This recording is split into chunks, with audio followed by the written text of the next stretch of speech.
Hey guys, how you doing? Brian Heilig here. We're going to talk about how to build your credit when the banks say no. No credit for you.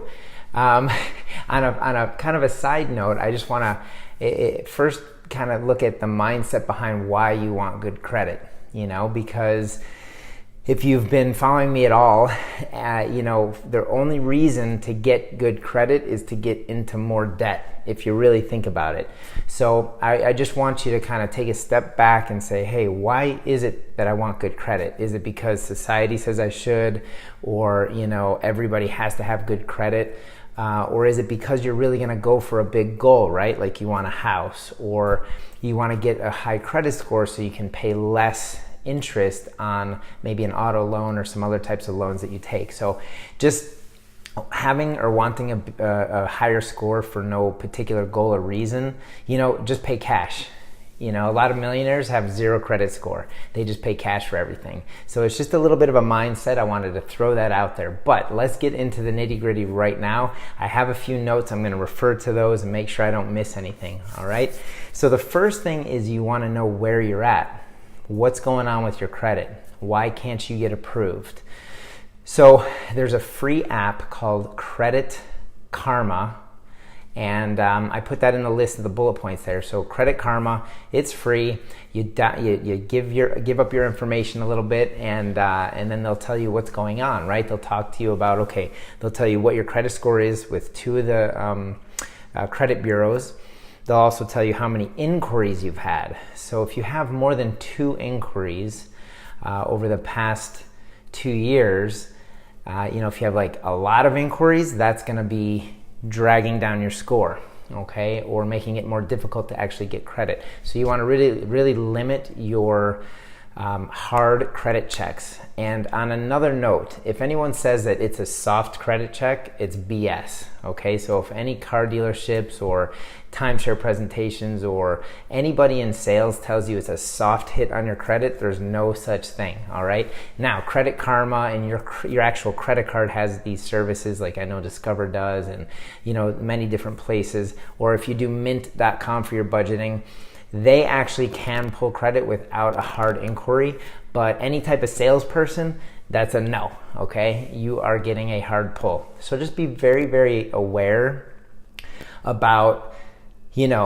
going into a department store and going, hey, save 15% today and you can get this and this and that and All you have to do is fill this out. They're checking your credit. Okay, they're checking your credit. So you want to limit that as much as possible. And Credit Karma will tell you how many inquiries you've had. All right, so check that out for sure. Credit Karma is a great way to keep track of everything, actually. It's a neat little app. I use it and I talk to people about it all the time. Number 2, you want to pay down your debt. So if you have lines of credit and it's a $5,000 limit and you're at $4,000, that means you only have $1,000 left. You're utilizing way too much of it. So that's actually negatively impacting your credit score as well. So you really want to concentrate on paying that debt down, get it below a 30% utilization. That's a big key on that, right? So below a 30% utilization. If you have a $10,000 credit card limit, make sure it's under $3,000, preferably 0. But definitely once you start chopping it down and it gets below that 30% utilization, your score will start to come up, all right? So we have to work with what we have before we can get credit, and I'm getting there, but these are just some keys.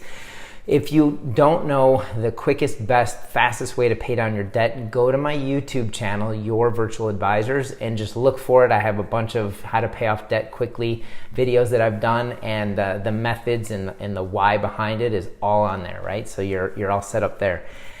Number 3, don't close out credit cards. Okay, you can cut them up if you want, but don't actually call and close a line of credit, especially if you've had it for 5 years or longer. The credit bureaus, the game is they love longevity, right? So the longer you have lines of credit open with under a 30% utilization, the better it is, okay? So you're looking at history, long-term history, and so don't actually close the card.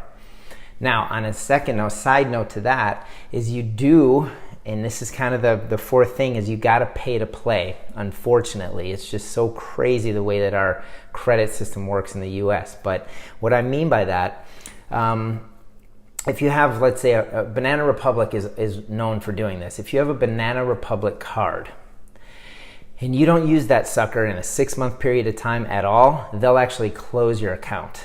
And then that's not good, right? Because that's a line of credit that was established. It's now closed. Now, if you want to reopen it, guess what? Hard credit check, boom, score goes down. It's just a mess.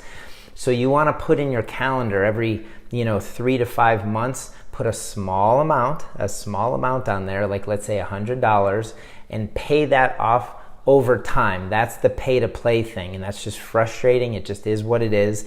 It's just the way that our credit score system in the US works. So what I mean by that is $100, maybe make $30 payments and show that you're paying off the debt over time. So if you charge it and pay it off immediately, which I love that, however, there's nothing to report.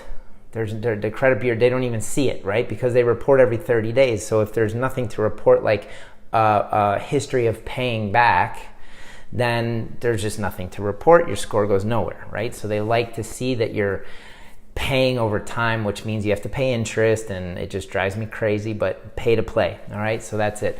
So now, once you go through those 4 steps, it's not like it happens overnight, but over time, your score is going to start to go up. Now, what you want to do is, the banks themselves are typically the most difficult place to get any type of credit card or what have you. The places that are easier are going to be the department stores and so forth. But man, I'm treading on a fine line here, because if you don't have your money under control and your debt under control, this can get you out of control and make your score worse, right? So it's not like I want you to go out and open up a bunch of department store credit cards, but maybe 1 or 2 at the most per year for, until you have about a good 5 or 6 or 7 lines of credit open, and you're just paying to play, your credit score will go up.